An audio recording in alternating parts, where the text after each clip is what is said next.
Hi guys, welcome back to my channel. So today I'm here with the last 10 books tag. I'm really sorry about the construction noise. I know you can hear that, but they're renewing the flat upstairs and there's nothing I can do, so I'm really sorry about it. So I was just watching old booktube videos and I came across this tag. I found it was really interesting, and honestly I just didn't feel like preparing my video, so I was going to review the truth about the Harry Couldnt affair, and I will, but I just don't really feel up for it because I really didn't like the book. So I mean, it's not like I hated the book, I'm really disappointed, so I don't really feel like preparing that video right now, so I decided to film this one instead. So I have the prompts in front of me.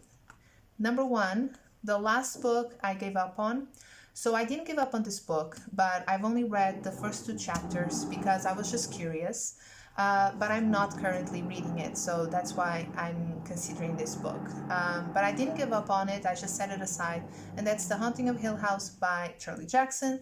So I got this as a Christmas present for myself, and because I watched the films, so there's one from the 1960s and there's one from the early 2000s, and because I watched the films and I think I know everything that happened there, I just wanted to see if the beginning was accurate. You know, obviously there are a lot of details here because it's a narrative, but so far I think I'm going to enjoy it, but it's not really what I'm reading right now and I have other plans, so I decided to set it aside, but I will read it one day, definitely.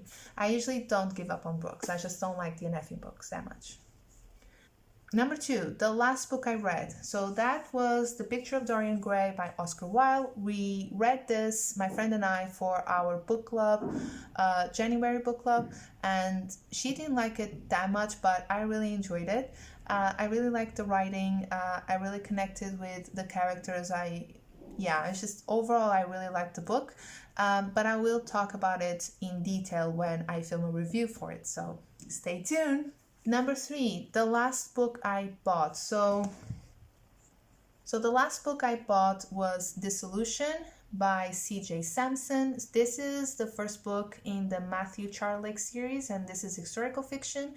I'm really enjoying it, and yeah, this is it. Number 4, the last book I said I read, but I actually didn't. So I never said that I read a book and actually didn't. It's just I never did that. So I don't really have an answer. So I adapted this prompt, but now I would probably say the last book that I marked or considered read, but I didn't read the whole thing. And the answer would be every uni reference book. So obviously I study literature, so I always read, the actual novels and works of fiction, but when you are writing an essay, for example, on Victorian literature, you're not going to read the entire book on Victorian literature because you probably only need a couple of chapters for your specific topic. So I would consider those books as probably the books that maybe sometimes I marked on Goodreads as read, but I actually didn't read the whole thing. But I never said that, I read The Picture of Dorian Gray, but I actually didn't. I would never do that. I mean, I don't have an issue with saying that I didn't read a book or that I didn't finish a book. It's just fine. Number 5, the last book I wrote in the margins of. So I usually do that with every single book, but some of them, like I have a couple of passages here that I underlined, and sometimes I circled some words that I didn't know and I wrote the meaning. But I'm going to use Men Without Women by Haruki Murakami as an example because I wrote basically in every single page. I always use a pencil. I never use highlighters or ink or anything like that. I don't know if you can see, for example, I use a pencil, and sometimes you can't really see, but I just call attention to that paragraph, or I circle words that I don't really know the meaning of, or I just don't understand why they're there, I don't know their meaning, that context, and write the meaning. Sometimes I write comments or my own ideas. This book is the perfect example of that. Sometimes I use those colorful tab things, but I ran out. So I should probably get some because it's very useful. Number 6, the last book I had signed. So I usually don't go to book signings. The authors that I really, really love are not here in Portugal. Some of them are dead. So I can't really have their book signed. But when I was a kid, there was this author that I really loved. She wrote coming of age books, so I wouldn't really consider them YA, or maybe YA, but like not for teens, but like 18-year-olds or above, because some of the topics are just really heavy. So I got A Lua Joana signed by Maria Teresa Maia Gonzalez. So this is a book that I read when I was 14, about 14, 15. And honestly, I don't think that I should have read this book. The topics are just really heavy, and I probably didn't appreciate the book enough, or maybe I just didn't really understand at the time how something like this would be possible. But this book talks about drug use, suicide, eating disorder, so it is really, really heavy, and I don't really recommend this to teens. But yeah, I remember that the author was at our school for an event. We had to write questions, and then our teacher chose like the best ones, and mine was selected. I have no idea what I asked, honestly, but I was just really happy to be there, and I really loved this book. And at the time, I think it was the book that I was reading, so she signed it. I'm really sorry because the book is like super old. Can you see the spots? But yeah. So she signed it, and yeah, so now I have this, but I don't really, it's just not something that I really care about. Oh, let's have the book signed. I mean, whatever, it's fine. If I don't get a book signed, I'm not going to worry about it. Obviously, I would love like one day to go to a book signing with Murakami and have Murakami sign my books, but if it never happens, I'm not heartbroken. It's fine.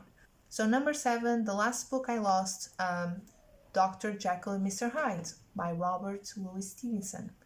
I lost that book in England when I was doing Erasmus, and I'm pretty sure that the book was there with me because I had to use it for one of my classes as like a sort of a reference book, so I didn't have to read it. It was not the book I was analyzing, but I used it on an essay, and I don't know what happened. I don't know if I just left it there. I don't know if someone asked me for the book and then I just forgot about it.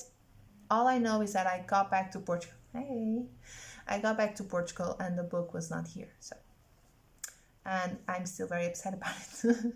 Number 8, the last book I had to replace. So I have Wuthering Heights by Emily Bronte. I was part of a book exchange, like just sort of project that my friend organized, and we were supposed to send our favorite books to people that we really didn't know. Like I don't know the person that I sent my book to, and I decided to send my copy of Wuthering Heights because I felt like it was really personal, I was giving her my copy, and then I just decided to buy a different one. So this is a Collins Classics, and I know that a lot of people just don't like buying these sort of editions because they're really cheap.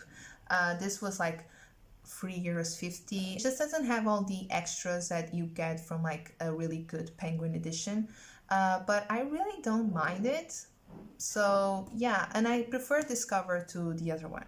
So I actually don't like the lady over there, so maybe we could just forget that Catherine is there, and I like the cover like this. But yeah, so it's a different edition from the one that I sent, but yeah, I decided to replace it, obviously. Number 9, the last book I argue over, and I'm going with Men Without Women by Haruki Murakami. If you haven't watched that video, I'll link it down below. I don't know if I know how to link the videos up there, but then I'll see.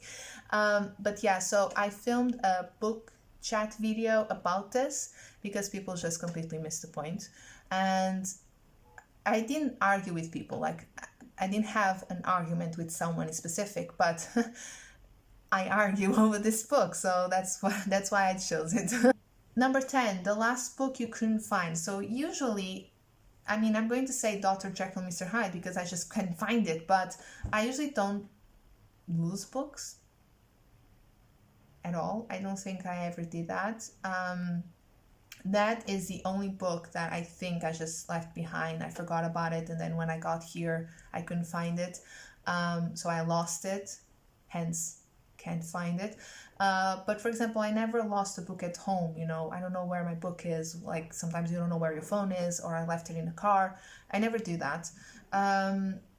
I remember that one time I thought that I returned a book to the library at university, and they forgot to like register that the book was back. And so it said on my sort of account that I still had a book at home. And I had like a fine to pay, and I just freaked out because I knew that the book was not home, and I couldn't remember if I had, you know, returned it or not. So I got home and I was just looking for it, and my mom called the library, and because I couldn't talk. I was just so scared, because if you lose a book from the university's library, you get like sort of a punishment, and like you can't take books home. You can't take books home for a while, and you have to pay fine. And I was just so scared. So my mom called the library because I couldn't speak, and they found it. It was there on the bookshelf, but they forgot to mark it as returned. So that was scary. So I thought that I lost that book, but I didn't. And that's it for today. So that was the last 10 books tag, and my baby's here. He has a vaccine scheduled for today. Exciting! That was the tag. You know, you're free to do the tag yourselves. I usually don't wait for people to tag me, because I don't think I was ever tagged. So I just, you know, I go rogue and I do whatever I want. Sorry.